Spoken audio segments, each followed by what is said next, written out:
বাবু আমি ঘুমিয়ে গেছিলাম, আমাকে লোকে ডেকে তুলে দিল। কেন মানে কি কেন মারলো কেন হঠাৎ করে আপনার ছেলেকে? ওকে বাজারে গেছিল শুনছি, আমি দেখিনি কিন্তু শুনছি বাজারে গেছিল, বাজার থেকে তুলে নিয়ে। কারা মারলো জানেন? আমি তো ছিলাম না মারার জন্য। তারপরে কি করলেন? আমার বাবুকে ফোন করলাম, বাবুরা কি চাইবেন আপনি? কি চাইবেন মা হিসেবে? কি চাইবেন? আমার ছেলে যেন ভালো হয়ে যায়। কি নাম আপনার? আমার ধর্মা মুর্মু। গতকাল যে ঘটনাটা ঘটিয়েছে রাত্রেবেলা, সেটাকে মেরে দেওয়ার উপক্রম করেছিল, আপনারা দেখেছেন। ওরা ভেবেছিল মরে গেছে বলে চলে গেছে,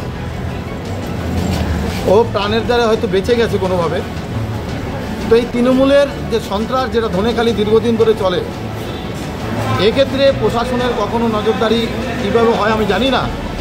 এদেরকে পুষে রাখা হয় নাকি, যখন তখন যাকে তাকে হুমকি দেওয়া হয়, কন্টিনিউ হুমকি দেওয়া হয়, ফোনে বাড়ি ছালা করে রাখা হয়, বাড়িতে ঢুকতে দেওয়া হয় না, বাড়ি ঢুকলে তোকে মারবো, এই করবো সেই করবো, এইসব জিনিসগুলো চলে ধনেখালি।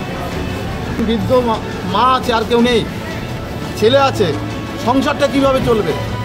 ধনেখালিতে বেশিরভাগ রাজনীতি চলছে তাদেরকে পেটে বা অনাহারে মেরে দেওয়া। সে ব্যবসা বাণিজ্য করতে পারবে না, কাজ করতে গেলে কাজ থেকে বন্ধ করে দেওয়া, যাতে কাজ না করতে পারে। আপনি দেখুন কদিন আগে একজন তৃণমূলের নেতৃত্ব উত্তরপ্রদেশে চলে যাচ্ছে। কেন যাচ্ছে? বাংলায় থাকতে পারছে না, বাংলায় নিঃশ্বাস বন্ধ হয়ে যাচ্ছে, এত সন্ত্রাস। বাংলায় শাসন চলছে না, সাধারণ মানুষের জন্য বাংলা নয়। থানায় কি অভিযোগ হয়েছে?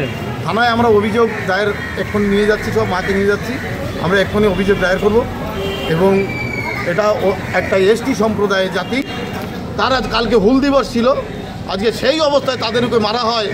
আদিবাসীদের ভোট নিয়ে তারা যেতে, অথবা আদিবাসীদের পাশে থাকে না, খালি আদিবাসীদের পর্যন্ত এখন ডিভাইডেড করতে তৃণমূল। সমীরনের মাকে নিয়ে আমরা ধনেখালি থানায় গেছিলাম। গতকালের ঘটনা নিয়ে সমীরনের মা একটি অভিযোগ দায়ের করেছে। আমাদের দৃঢ় বিশ্বাস সেই অভিযোগের ভিত্তিতে যে মূল আসামি রয়েছে মানিক মল্লিক, তাকে পুলিশ আটক করবে। যদিও দুজনকে আটক করেছে, প্রশাসনের কাছে আমরা এটাই আশা রাখবো, এই ঘটনায় যারা যারা দোষী তাদের সকলকে গ্রেপ্তার করা হোক এবং দৃষ্টান্তমূলক শাস্তি তাদের